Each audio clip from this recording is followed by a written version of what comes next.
Hey guys, welcome to a new episode of Full Toss FM और आज है day 2 ICC T20 world cup का 2026 जो कि श्रीलंका और इंडिया में हो रहा है। आज के मैचेस बहुत मसालेदार, बहुत धुएंधार थे और हम उसके बारे में बात करने वाले हैं। आई थिंक अगर आपने आज का मैच देखा हो तो आपको पता है कि हम सब लोग होप कर रहे थे कि आज नेपाल इंग्लैंड को हरा दे एंड में इंग्लैंड सिर्फ 4 रन से जीता, जो देख के बहुत बुरा लगा। मैं मैच शुरू से ही देख रहा था और मुझे लग रहा है आई थिंक इंडिया में भी सब लोग देख रहे थे। इंग्लैंड की इनिंग्स में उन्होंने 184 रन्स मारे, तब हम सब यही सोच रहे थे कि this total is a lot and while Nepal tried their best. I think शुरू में उन्होंने कुछ जल्दी विकेट ले भी लिए थे, लेकिन उसके बाद एंड में जिस तरह से पैथल, जैक्स ने और हैरी ब्रूक ने तो अच्छा खेला ही, इन लोगों ने रन मारे। आई थिंक इनिंग्स में काफ़ी अच्छे से कंसोलिडेट कर दिया था। I think 184 was a very solid total. मुझे कहीं भी ऐसा नहीं लग रहा था कि they were out of their depth या फिर नेपाल कहीं भी मैच में हो सकता था। लेकिन जैसे ही सेकंड इनिंग शुरू हुई, बहुत ही फास्ट इलेक्ट्रिक स्टार्ट दिया था उनके ओपनर कुशल ने, जहाँ पे कि हम लोग देख पा रहे थे कि oh they are actually going for it. And unfortunately spin के आते ही उनका सेकंड ओपनर आउट हो गया और उसके बाद जैक्स ने कुशल को भी आउट कर दिया। तब आई थिंक सभी लोगों को इंडिया में लग रहा था कि अच्छा अब तो ये लोग नहीं जीत पाएंगे। एंड जो देख के बहुत अच्छा लगा कि मैच मुंबई में ही हो रहा था, तो पूरा का पूरा मुंबई में नेपाली सपोर्टर्स इतने सारे थे। You could actually feel the 12th man being the audience and being the crowd. उसके बाद there was a very good partnership. मतलब मुझे दिख रहा था कि आर्चर, आदिल रशीद, ये लोग बहुत बुरी तरह से पिट रहे थे एंड उनके कैप्टन ने बहुत अच्छी इनिंग्स खेली। रोहित भाई बहुत अच्छा खेला, आपने वेरी मैच्योर्ड इनिंग्स, वो काफ़ी टाइम से इस टीम में रहा है। He is not that old but he still the captain. But the main man was Dipendra and Lokesh. Dipendra और लोकेश ने आउट ऑफ देयर डेप्थ जाके इतना अच्छा खेला। आई थिंक अगर दीपेंद्र का वो कैच ना लिया होता तो शायद जीत भी जाते। लेकिन उसके बाद होता क्या है कि I think the score was 175 for 6, जहाँ पे कि Nepal was right in to it. मतलब उन लोग को कुछ 9 रन चाहिए थे लास्ट ओवर में और ऐसे हम सबको लग रहा था कि ओह ये तो ये लोग बना देंगे, क्योंकि सेकंड लास्ट ओवर बहुत ज़्यादा रन के लिए गया था।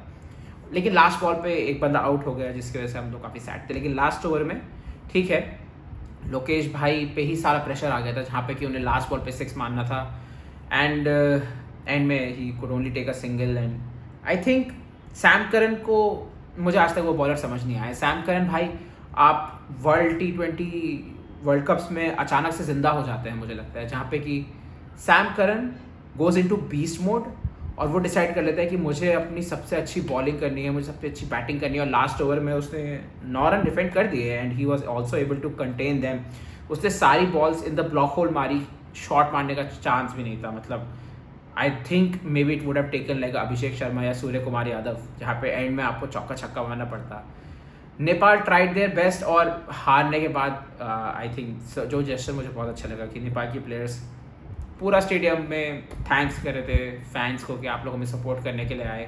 आई होप नेपाल की टीम एक तो मैच अच्छे जीते ताकि उनके सपोर्टर्स को ड्यू मिले जो वो डिज़र्व करते हैं। बट जो मुझे देख के बहुत अच्छा लग रहा है कि अभी तक इस पूरे टूर्नामेंट में, हम आगे भी बात करेंगे, इस पूरे टूर्नामेंट में एसोसिएट नेशंस अच्छी फाइट पुटअप कर रहे हैं फुल टाइम नेशंस के साथ। मतलब आप नेदरलैंड्स, पाकिस्तान बेरली जीता था। यूएसए के अगेंस्ट इंडिया भी हड़बड़ा गया था, जहाँ पे हम सबको 77 पर 6 पे लग रहा था इंडिया हार सकता है। और आज Nepal almost defeated very well done. I was very happy. I think सब लोग देख रहे थे। पहले मैच पे आते हैं, आज जो हुआ था that was Afghanistan versus New Zealand, जहाँ पे कि अफगानिस्तान ने दोबारा रैंडमली 180 रन मार दिए। न्यूजीलैंड का बॉलिंग अटैक बहुत सॉलिड है और हम लोग उनके साथ T20 खेल के आ रहे थे, तो मुझे लग रहा था कि उन्हें सराउंडिंग से ज़्यादा अच्छा आइडिया होगा, शायद उन्होंने एक्स्ट्रा रन दे दिए। लेकिन उसके बाद I think Rashid Khan may be on is way out, क्योंकि आज उसने कैच भी छोड़ दिया, बॉलिंग भी उतनी अच्छी नहीं करी और नूर को नहीं खिलाया उन लोगों ने, नवीन भी नहीं खेल रहा था। आई डोंट नो अफगानिस्तान के कैंप में क्या चल रहा है। लेकिन न्यूजीलैंड ने बहुत आराम से, आई थिंक 1.5-2 ओवर बच गए थे, उसके बाद उन्होंने आराम से चेस कर लिया। सो आई डिड नॉट थिंक कि न्यूजीलैंड कभी भी मैच में नहीं है। मेरे हिसाब से न्यूजीलैंड ने फर्स्ट इनिंग्स में बहुत रन खा लिया। I think 160 would have been a target, जहाँ पे कि वो ज़्यादा खुश होते हैं। लेकिन 180 पे प्रॉप्स टू न्यूजीलैंड बैटिंग, कि कि उन्होंने इतना आराम से चेस कर लिया, जहाँ पे कि I think Tim Seifert was their main batsman. I'll just pull up the scorecard real quick. Yes, Tim Seifert ने 65 for 42 मारा, and I think he pretty much made sure कि New Zealand wins this match. And में 2 over बच गए थे, 5 wicket से जीत गए.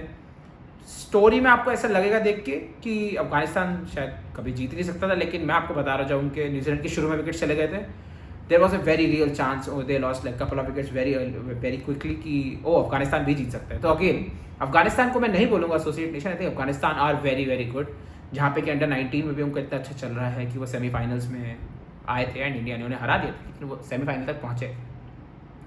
Very happy to see Afghanistan do so well. Always happy to see them do so well. And let's come to the third match of the co-host Sri Lanka against Ireland.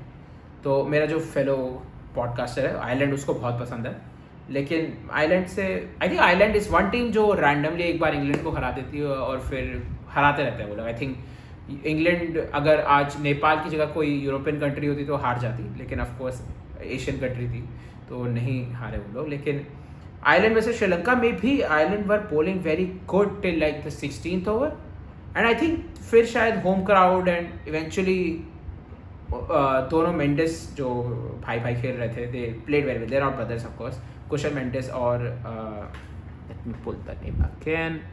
So let's talk about the third pack. Yes, सो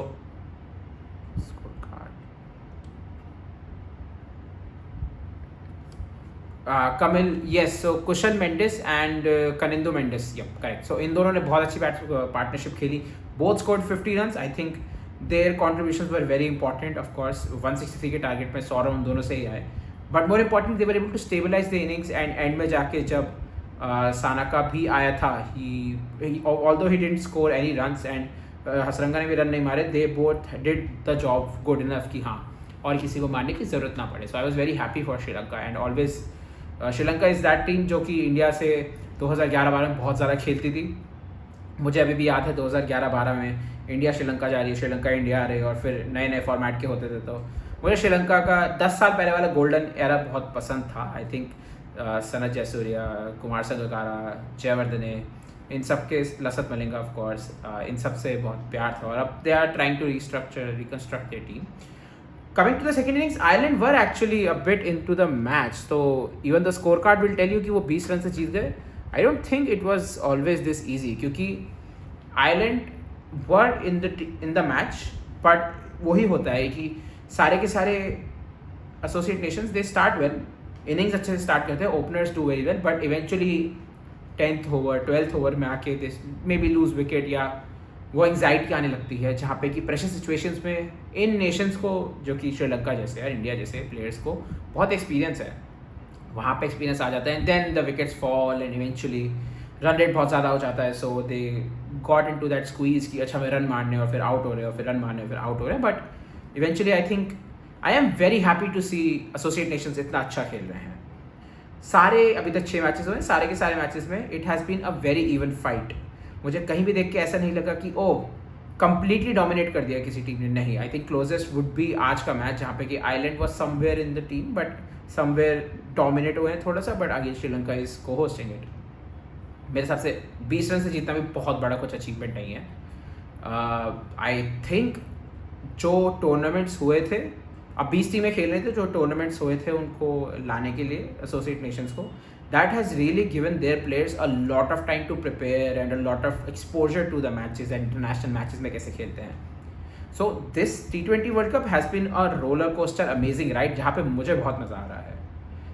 आप लोगों ने भी, मेरे हिसाब से बहुत लोगों ने इंग्लैंड वर्सेस नेपाल देखा होगा, तो प्लीज़ डू टेल अस कि आप लोग के रिव्यू क्या थे, क्या आप लोग को मज़ा आया, क्या आप लोग भी उतने सैड थे या आप लोग को लगा इंग्लैंड जीत ही जाएगा. Do tell us your thoughts and we will be covering this entire World Cup. So stay tuned.